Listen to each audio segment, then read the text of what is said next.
कुरुक्षेत्राच्या रणांगणावर उभा असलेला अर्जुन केवळ युद्धाकडे पाहत नव्हता, तर आपल्या संपूर्ण कुलाच्या भविष्याकडे पाहत होता. समोर उभे असलेले योद्धे त्याच्यासाठी शत्रू नव्हते, तर तेच त्याचे आप्त, गुरुजन आणि वडीलधारे होते.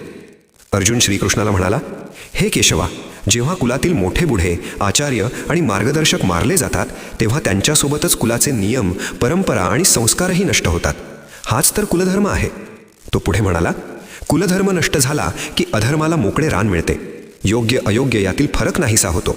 संस्कार ढासळतात आणि संपूर्ण वंश दिशाहीन होतो. या विचारांनी अर्जुनाचे मन अस्वस्थ झाले होते. त्याला जाणवले की हे युद्ध केवळ सिंहासनासाठी नसून संपूर्ण समाज रचनेवर परिणाम करणारे आहे. अखेर अर्जुन ठामपणे म्हणाला, अशा विनाशाला कारणीभूत ठरून आपल्या स्वतःच्या नातलगांचा वध करून मी पापाचा भागीदार होऊ इच्छित नाही. अशा रक्तावर उभे राहिलेले राज्य आणि सुख मला नको आहे.